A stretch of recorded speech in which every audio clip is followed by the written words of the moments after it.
दोस्तों, एक दिन आप किसी और को वो जिंदगी जीते हुए देखेंगे जो कभी आपका ख्वाब थी। वो यूट्यूब चैनल, वो बिजनेस, वो किताब, वो आर्ट, वो कॉन्फिडेंस, सब कुछ। और सबसे तकलीफदेह बात, आप जानते होंगे कि आप भी ये कर सकते थे, लेकिन आपने शुरू नहीं किया। क्यों? क्योंकि आप डर गए थे।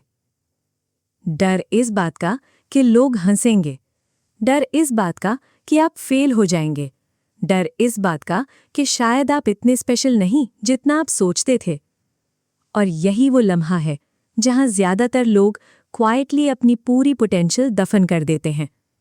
लेकिन आज हम एक ऐसी किताब के डेंजरस सीक्रेट्स खोलने वाले हैं जो आपको सिखाएगी कि क्रिएटिविटी टैलेंट नहीं, एक जंग है।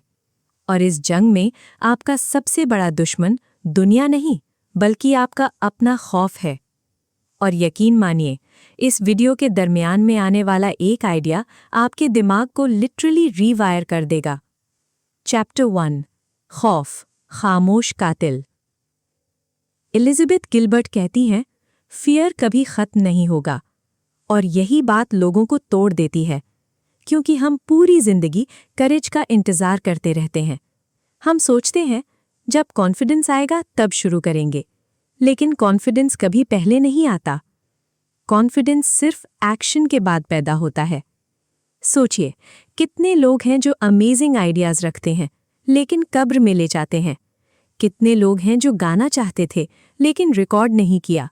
कितने लोग हैं जो बिजनेस शुरू करना चाहते थे लेकिन रिस्क से डर गए। कितने लोग हैं जो अपनी असल पर्सनैलिटी कभी दुनिया को दिखा ही नहीं पाए। क्यों? क्योंकि फियर ने उनकी पूरी आइडेंटिटी हाईजैक कर ली। और यहाँ एक स्केरी साइकोलॉजिकल ट्रूथ है। ह्यूमन ब्रेन सक्सेस से ज्यादा सर्वाइवल को प्रायोरिटाइज करता है। यानी आपका दिमाग ऑटोमैटिकली कंफर्ट चूज करेगा, इवन इफ कंफर्ट आपकी जिंदगी डिस्ट्रॉय कर रहा हो। चैप्टर 2, खौफ गाड़ी में बैठेगा। बिग मैजिक का सबसे आइकॉनिक लेसन। इमेजिन करें आप रोड ट्रिप पर हैं, आप ड्राइविंग सीट पर हैं, क्रिएटिविटी आपके साथ बैठी है, और खौफ क्या? वो भी गाड़ी में मौजूद है। वो चीखेगा, वो कहेगा मत करो, लोग जज करेंगे, तुम फेल हो जाओगे। लेकिन गिलबर्ट कहती हैं, खौफ को गाड़ी से बाहर मत निकालो, बस उसे स्टीयरिंग व्हील मत दो। यही डिफरेंस है सक्सेसफुल और एवरेज लोगों में। सक्सेसफुल लोग फियरलेस नहीं होते, वो सिर्फ खौफ के बावजूद हरकत करते हैं। और अभी असल राज शुरू भी नहीं हुआ, क्योंकि अगला कॉन्सेप्ट इतना माइंड बेंडिंग है कि शायद आप आइडियाज को कभी पहले की तरह ना देख सकें। चैप्टर 3, आइडियाज जिंदा होती हैं। ये बिग मैजिक का वो हिस्सा है जिसने लाखों लोगों की सोच बदल दी। एलिजाबेथ गिलबर्ट कहती हैं, आइडियाज आर अलाइव। वो सिर्फ थॉट्स नहीं होती, वो एनर्जीज होती हैं जो दुनिया में घूम रही होती हैं और किसी इंसान को ढूंढ रही होती हैं जो उन्हें रियलिटी में बदल सके। और अगर आप एक्शन नहीं लेते तो वो आइडिया किसी और के पास चली जाती है। अब सोचिए, कितनी बार आपने कोई आइडिया सोचा और चंद महीनों बाद किसी और को एग्जैक्टली वही चीज करते देखा। वो कोइंसिडेंस नहीं था, आइडिया आपके पास आई थी, लेकिन आपने डीले किया, और आइडियाज डीले पसंद नहीं करती।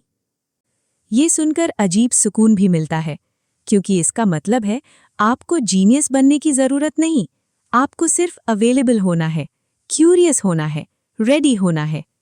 चैप्टर 4, दुनिया का सबसे बड़ा झूठ। दुनिया ने क्रिएटिविटी के बारे में एक डेंजरस लाई फैलाई है कि ग्रेट आर्ट सिर्फ पेन से पैदा होती है, कि अगर आप मिजरेबल नहीं तो आप मीनिंगफुल क्रिएट नहीं कर सकते।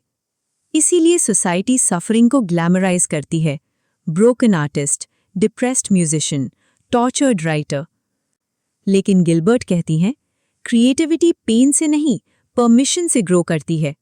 और यही वो जगह है जहां ज्यादातर लोग अपनी जिंदगी बर्बाद कर देते हैं। वो सबकॉन्शियसली अपनी सैडनेस प्रोटेक्ट करने लगते हैं, क्योंकि उन्हें लगता है अगर पेन खत्म हो गया तो क्रिएटिविटी भी खत्म हो जाएगी। लेकिन बच्चों को देखें, वो क्रिएट करते वक्त ओवरथिंक नहीं करते, वो ड्राइंग खराब होने से नहीं डरते, वो डांस करते वक्त ऑडियंस नहीं सोचते, वो सिर्फ क्रिएट करते हैं। क्यों? क्योंकि उन्हें अभी तक दुनिया ने खौफ नहीं सिखाया। Chapter 5 perfectionism equals self destruction. Perfectionism ये डिसिप्लिन नहीं है, ये फियर का सोफिस्टिकेटेड वर्जन है। ये आपको कन्विंस करता है कि आप क्वालिटी मेंटेन कर रहे हैं, लेकिन हकीकत आप सिर्फ डीले कर रहे होते हैं। आप एडिट करते रहते हैं, प्लान करते रहते हैं, रिसर्च करते रहते हैं, लेकिन कभी लॉन्च नहीं करते। क्यों? क्योंकि सीक्रेटली आप जजमेंट से डरते हैं। और यहीं ड्रीम्स मर जाते हैं। Not because people lacked talent, but because they kept waiting to become perfect. और अगला लेसन शायद आपकी पूरी लाइफ डायरेक्शन बदल दे, क्योंकि गिलबर्ट कहती हैं, पैशन को मत फॉलो करो। और ये सुनकर ज्यादातर लोग शॉक हो जाते हैं। चैप्टर 6 पैशन नहीं, क्यूरियोसिटी। हमें हमेशा कहा जाता है फॉलो योर पैशन, लेकिन प्रॉब्लम ये है पैशन इंटेंस होती है और इंटेंसिटी हमेशा सस्टेन नहीं होती। इसीलिए लोग मोटिवेटेड होकर शुरू करते हैं, फिर क्वाइटली गायब हो जाते हैं। लेकिन क्यूरियोसिटी सॉफ्ट होती है, जेंटल होती है। वो सिर्फ एक सवाल पूछती है, स्पीक सॉफ्टली, क्या होगा अगर तुम ये ट्राई करो? और यही छोटे सवाल जिंदगी बदल देते हैं। एक क्यूरियोसिटी यूट्यूब चैनल बन जाती है, एक क्यूरियोसिटी बिजनेस बन जाती है, एक क्यूरियोसिटी पूरी नई आइडेंटिटी बन जाती है। चैप्टर 7 मैजिक सिर्फ उन्हें मिलती है जो हाजिर रहते हैं। लोग समझते हैं मैजिक लाइटनिंग स्ट्राइक की तरह होती है कि एक दिन अचानक इंस्पिरेशन आएगी और सब कुछ बदल जाएगा। लेकिन गिलबर्ट कहती है, मैजिक लेजी लोगों के पास नहीं आती, मैजिक उन लोगों के पास आती है जो रोज हाजिर रहते हैं।